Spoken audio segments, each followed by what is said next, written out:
A drone operator stationed somewhere above Helmand province stopped breathing for 4 full seconds. Not a glitch, not equipment failure. He stopped breathing because what his screen was showing him violated every tactical equation he had ever been taught. A tiny cluster of heat signatures, 4 of them pressed into a rocky outcrop in a narrow valley. Surrounding them on 3 sides, dozens of fighters pressing inward, and on the slopes, he's spreading out from that small position like a grotesque halo bodies. He started counting. He lost track past 40. His supervisor leaned over, looked at the same screen, and picked up the radio. His voice was quiet, almost confused. "Who are those guys down there?" Nobody in that room had an answer. A force that small, in terrain that exposed against numbers that overwhelming, should have been dust and silence 6 minutes into the engagement.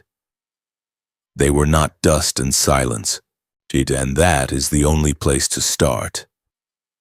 To understand that valley, you first have to understand Helmand, not the version on the briefing slides with clean borders and color-coded zones, the real one, the one that smelled like diesel and dried blood, where summer heat pushed past 130 degrees and the dust was fine enough to work its way into a rifle's action no matter how obsessively you cleaned it. Helmand was the single most dangerous posting in the entire coalition theater, and that was not opinion. It was casualty statistics. The Taliban in Helmand were not holdouts waiting to be cleaned up. They were a fully functional, geographically native fighting force that had been operating in that specific landscape for decades, longer than most of the soldiers deployed against them had been alive. The British had been rotating forces through Helmand since 2006. The picture that built across those years was not one of steady progress. It was constant friction, a constant loss, and a creeping recognition among senior officers that the terrain itself was an opponent. Every ridgeline was a natural firing position. Every dry riverbed was a covered approach route. Every compound was a potential fortress. The Taliban had been using this landscape as a weapon since before the Soviet War. And against them, the British Army had committed resources on a scale that would have seemed inconceivable a decade earlier. Thousands of troops, helicopters, unarmored vehicles, artillery, surveillance infrastructure, intelligence networks, forward operating bases loaded with technology. And still the compound walls held secrets. Still the ridgelines concealed movement. Still the night belonged as much to the enemy as to anyone wearing a coalition uniform. The budget was infinite compared to theirs. The technology was generations ahead. The numbers were overwhelming. None of it was enough. Because the problem was not firepower. And the problem was the mismatch between a large, visible, logistically dependent force and an enemy built entirely around invisibility, patience, and the ruthless exploitation of ground they had known their whole lives. You cannot solve that problem by adding more tanks. You solve it, if you solve it at all, by sending in something the enemy cannot see until it is already too late. You send in the SAS, the Special Air Service. On any given deployment in Helmand, the number of SAS operators active in a specific operational area might be counted on both hands. Teams of 4 to 6 men, moving through terrain that a full infantry company would have needed days and serious logistics to cross, carrying everything on their backs, tasked against objectives that a conventional framework would have required assets 50 times larger to address. When senior coalition commanders first encountered the reality of SAS deployment footprints, the reaction was often barely concealed skepticism. American generals and NATO commanders looked at the numbers and said with genuine bewilderment that they did not see how a force that small could accomplish anything meaningful in a theater of this scale. Some questioned whether the British were serious about the fight, whether this was a real military contribution or an expensive exercise in institutional prestige. The skepticism was understandable. It was also completely wrong, and it was wrong because it was built on the wrong definition of what an SAS operator is. He is not a soldier scaled down. He is something else, something built over 70 years of refinement into a weapon system with no real equivalent anywhere on Earth.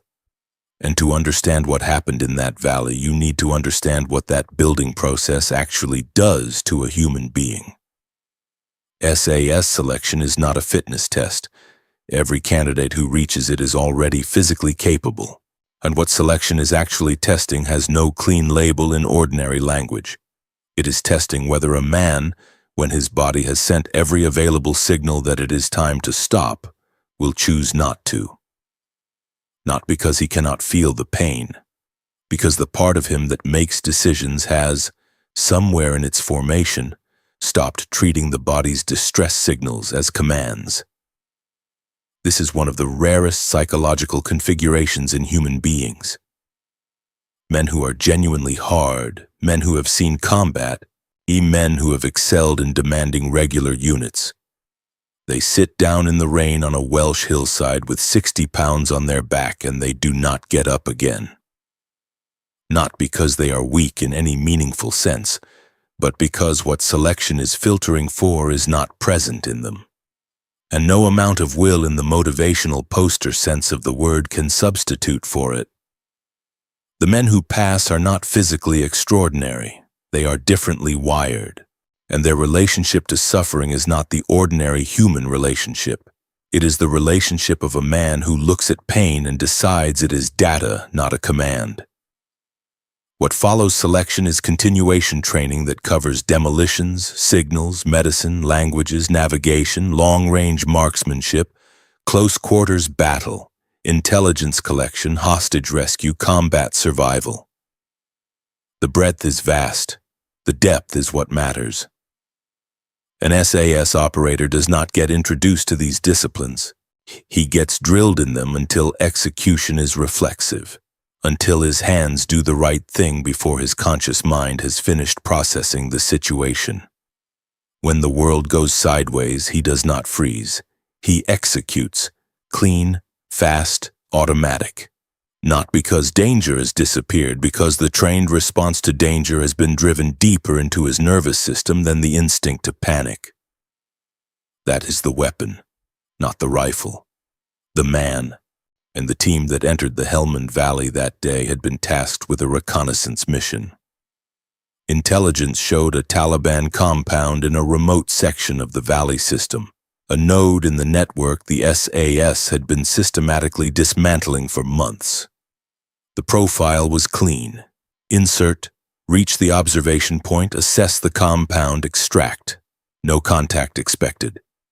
The team would move like shadows, collect what they needed, and be gone before anyone knew they had been there. And this was standard work, the kind they had done dozens of times.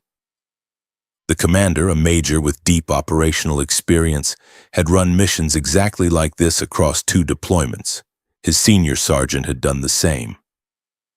The rest of the team, including the combat medic, had been through the same filter and carried the same trained reflexes in their bones. What the intelligence picture had not shown was that the Taliban had been running their own collection, and they had sources in the pattern of life around the approaches to the valley who had tracked the rhythm of British activity in the area. They did not know exactly when the team would come or which exact route they would use, but they understood something more important: the terrain.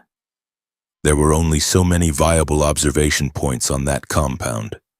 The valley's geography funneled any approaching team toward a limited set of positions, and the Taliban commander had used that knowledge to construct something meticulous. Snipers positioned on the ridgelines, assault fighters hidden in the dead ground on the slopes ready to move down on command. The exit of the valley blocked by a force large enough to cut off any retreat. A perfect box. And then he waited. The team was approaching the observation point when the first shot was fired.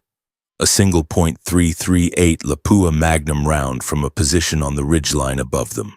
And the Taliban sniper had not shot randomly into the group. He had waited. He had identified the commander. He had taken one shot. The major went down before the sound had finished bouncing off the valley walls, before anyone had oriented to the direction of fire, before any response was possible. And in the same instant, the valley detonated.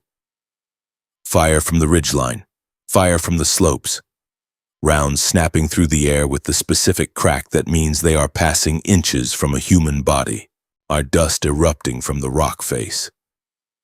The ambush was fully activated, and the 5 men in that valley were inside a kill zone that 60 fighters had spent days building around them. The sound of a well-organized ambush is not dramatic in the Hollywood sense. It is instantly and totally overwhelming. Threats from multiple directions simultaneously, the mind trying to find a single focus and being denied it at every angle. For a soldier without specific training, and this produces a behavioral cascade that can be fatal in seconds. Freeze, panic, run toward the biggest noise, do anything that feels like action.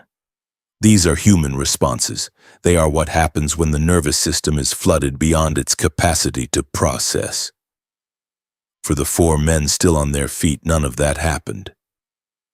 Their training engaged before their conscious minds had finished processing the situation. They moved to cover not as a group, but in coordinated, separate directions that turned the available rock and terrain into a defensive position with overlapping sectors of fire. No orders given. No discussion. Their bodies knew what to do because they had done it hundreds of times before. The senior sergeant made the first command decision of the engagement in approximately 3 seconds. He assessed the exit of the valley. It was covered by fire. Running that corridor was not a tactical option.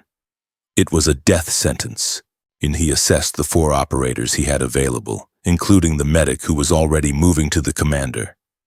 He assessed what he could see of the enemy force pressing in from the slopes. And he made the decision that the premise of the ambush had not anticipated. They were staying. They were going to turn this outcrop into the most expensive piece of real estate in Helmand. They were going to fight. The medic was already working. The commander had taken a high-velocity round through the chest. The wound pattern told the medic everything he needed before he finished his initial assessment. Pneumothorax, air accumulating in the chest cavity, collapsing the lung, building pressure that would begin to compromise the heart within minutes. The timeline on that injury without intervention is brutally short. You do not have the luxury of a clinical setting, of sterile gloves, of silence. You have rock beneath your knees, rounds cracking the air 2 feet above your head, at the sound of your teammates firing, and a man in front of you who is going to die in the next several minutes if your hands do not do exactly the right thing in exactly the right sequence. The medic did the needle decompression with rounds impacting the rock around him. He found the landmark on the chest wall, second intercostal space, mid-clavicular line, inserted the needle and felt the hiss of trapped air releasing. The commander's breathing, in which had been deteriorating towards something mechanical and desperate, began to stabilize towards something that would hold. The medic looked at what he had done, confirmed it was working, and picked up his rifle. He turned to the fight. 2 jobs, 1 man. 1 error in either one, and there were 2 deaths instead of the one the sniper had intended. The sniper was the central problem, while the assault elements on the slopes could be engaged with direct fire from covered positions. The shooter on the ridgeline had the ability to make movement within the position almost impossible. Every time an operator tried to shift angle or adjust to a new incoming direction, the sniper's rounds closed the movement corridor. He knew exactly where they were. They did not know exactly where he was. A position that cannot maneuver is a position that can be encircled and destroyed, and the Taliban commander knew this. The sniper was the pin holding the whole tactical construct together. One of the operators made a decision that sounds almost academic in description and required extraordinary cognitive function to execute in reality. He began analyzing the incoming rounds from the ridgeline, not for personal safety, as intelligence. He was tracking the angle of impact in the rock face around him, the sound signature, the time gaps between shots, the cadence of a trained shooter working a bolt action at distance. He was building a targeting picture under direct fire, it in real time, using the data the enemy was generating with every round. This is a trained behavior. It does not occur to a person instinctively. It is taught, drilled, and reinforced until it is accessible even when the brain is flooded with stress hormones and the environment is making sustained, focused thought almost impossible. The SAS trains its operators to treat everything, including incoming fire, as information. The enemy is always telling you something, and the question is whether you are functional enough to hear it. 4 shots from the ridgeline. That was all he needed. 4 shots, and he had the firing position mapped with enough precision to pass coordinates to the operator on the opposite side of the perimeter, who had a sight line toward that section of the ridgeline that the first operator lacked. The communication was brief. 6 words and a grid reference. The 2 men who had trained together extensively could execute that exchange with absolute efficiency because they shared the operational language to make it instantaneous. The information moved. The operator who received it acted on it without confirmation, without delay, without asking whether the analysis was correct, because the man who had done the analysis was not the kind of man whose analysis you questioned when the window was this narrow. The ridgeline went silent, and in the middle of a firefight, silence from a specific sector is the loudest possible sound. All 4 operators registered it at once. The sniper was down. The position could now move, and the tactical situation, while still catastrophically mismatched, had shifted in a way that mattered enormously. The Taliban commander adapted immediately. His sniper was offline. He moved to the next phase. The assault elements on the slopes, which had been providing covering fire, were now ordered down. In they came in coordinated waves, fire and movement, one element suppressing while another advanced. It was tactically sound. It was the right call given his remaining assets. It was also the moment where the full weight of what these 4 men had been built to do began to assert itself in the most direct possible terms. The operators were shooting at a level of precision that was the product of thousands of hours on ranges, the thousands of repetitions of the exact sequence from aim to trigger break, until hitting a moving target at distance under stress was not a performance, but a default. Every fighter who crested a ridgeline and began moving down the slope presented himself into the field of fire of men for whom that shot was familiar. Not easy. Nothing about the next 40 minutes was easy, but familiar. The first assault wave broke, the second assault wave broke, and the bodies on the slopes began to mark the high water line of each push, like geographic evidence of the cost of advancing toward that position. As the distance closed below 50 meters, the nature of the fight shifted again. The operators transitioned into close quarters battle. The kind of fighting where situations develop in fractions of seconds and hesitation is not merely costly but immediately fatal. A Taliban fighter cresting the last piece of cover at 40 meters is not a target you have time to think about. Your eyes register the movement, the weapon, the angle of threat, and the trigger breaks before any of that has been processed consciously. This is not reflex in the ordinary sense. This is the end point of thousands of repetitions in shoot houses and force-on-force exercises where instructors deliberately engineered confusion and pressure and multiple simultaneous threats until the hesitation gap, the moment between seeing and shooting, was compressed to something below the threshold of measurable time. The operators were rotating between positions within the perimeter, each covering a sector, each communicating through the minimum necessary language because they shared the same operational understanding of what needed to happen. The Taliban fighters pressing toward them were brave. There is no other word for men who continue advancing toward a position that has already destroyed 2 assault waves. But bravery applied against the wrong kind of opponent at the wrong kind of distance produces only more bodies at closer range. Grenades came into the equation as the distance compressed further. The timing of when to throw and when to shoot and when to shift between firing positions was not improvised. It was pattern recognition drawn from force-on-force training that had rehearsed this exact type of scenario in different valleys on different hills across years of preparation. The operators had been here before, not here specifically, but here in the fundamental structure of the problem. Numerically crushed, I under fire, with a casualty to protect with a shrinking perimeter. The specific responses to the specific tactical problems were already grooved into the repertoire. They did not need to think through them. They executed them. The medic continued to split himself, managing the commander between every sector of fire he could provide.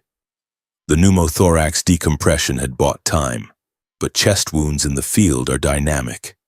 They evolve. They require monitoring and repeated intervention. And the commander was alive because of active ongoing medical management, and every minute that management stopped was a minute closer to losing him. The medic did not stop either job. Between procedures he fired. Between fire he treated. The compartmentalization required to sustain that for 47 minutes under continuous contact is not something that can be trained in a single course or generated through motivation alone. It is the product of years of building a specific kind of human being who can hold two critical operations in parallel when everything around him says it is time to do one thing or nothing. At the 40-minute mark, the ammunition reserves were nearly gone. The team had managed consumption carefully, shooting with precision rather than volume, but the math was simple and brutal. 20 to 30 Taliban fighters were still operational.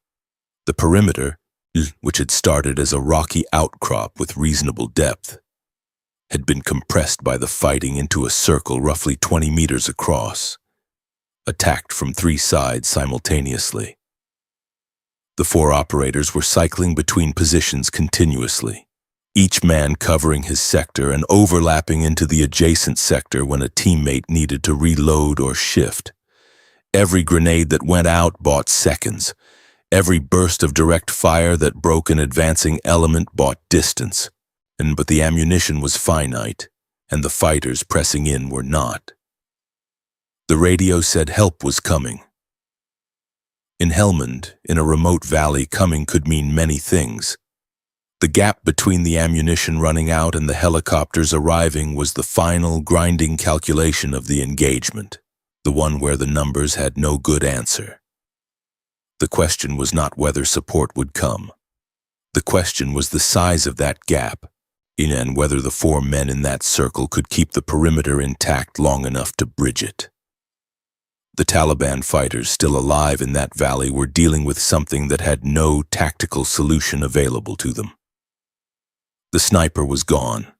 The assault waves had been shredded. The approach routes the terrain had seemed to offer were marked by their own dead, each body a coordinate of a failed attempt, and the force that every tactical calculation had guaranteed would be overrun in the first 6 minutes had instead turned the ambush into a killing ground for its architects.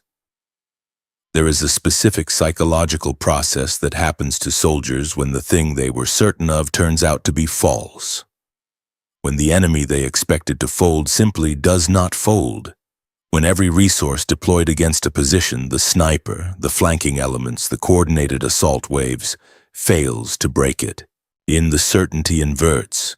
The aggression hollows out.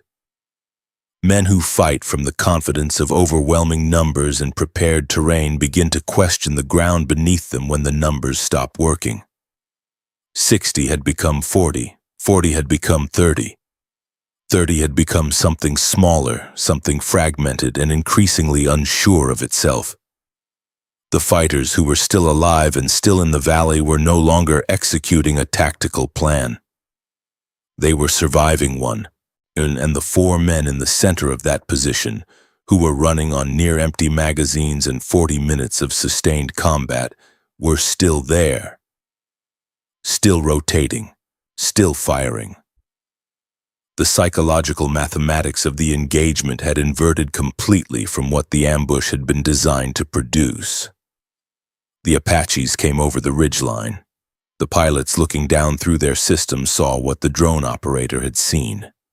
The image that had stopped his breathing for 4 seconds, and a small position in the center of a valley ringed with bodies. 4 men standing, 1 man on the ground, alive. 60 fighters who had built a perfect kill zone and encountered something their planning had not accounted for. The commander was evacuated and survived surgery. The 4 operators were extracted without fatalities. The official report counted 60 Taliban combatants neutralized, and the reconnaissance mission intended to last 2 hours had produced 47 minutes of uninterrupted combat at odds that no conventional tactical model would have predicted surviving. When the senior British officer responsible for the theater reviewed the full report, he sat with it for a long time. He was a man who understood the machinery of large-scale conventional operations. He understood how to move battalions. He understood fire support coordination and logistics chains and all the sophisticated architecture of modern warfare. And sitting with those numbers, he understood something that every briefing slide about special operations had failed to communicate in the same visceral, unambiguous terms. That there was a kind of warfare his metrics could not measure. That there was a kind of fighting human being his spreadsheets had no column for, and that the answer in Helmand was not going to come from more battalions or more helicopters or more money. It was going to come from men. Specifically selected and specifically built men. He sent a message to Hereford, not a formal capability request, something more direct, more honest. It said, more or less, send more. The 4 operators returned to base. They were debriefed. Their weapons were cleaned. They slept. In the morning, they were available for the next mission. Available means you get up and you go again. There was no ceremony, no press conference, no names in the papers. The SAS does not announce its operators. The anonymity is not modesty and it is not false humility. It is an operational requirement baked into the culture since the regiment's first days in the western desert. The valley in Helmand has no plaque. No road carries the names of the men who held it. The terrain does not know what happened there. But something happened there. Something that deserves to be understood not as mythology, not as the story of men so unlike ordinary human beings that the distance between them and us becomes meaningless. Something that deserves to be understood as the result of a very specific investment. In selection, in training, in an institutional culture that takes the human being's deepest vulnerabilities, the fear, the pain threshold, the instinct to freeze when overwhelmed, and works on them systematically until they are no longer liabilities but assets. Until the chaos that paralyzes a conventionally trained soldier produces instead a cool, automatic, lethal calm in an SAS operator. Until the man who chooses not to stop on a Welsh hillside in the rain becomes the man who holds a valley in Helmand against 60 fighters until the helicopters arrive. 60 men found out what happens when you meet 4 of those men in a valley. The answer, it turns out, is the same every time. It is just that most people do not survive the lesson long enough to pass it on.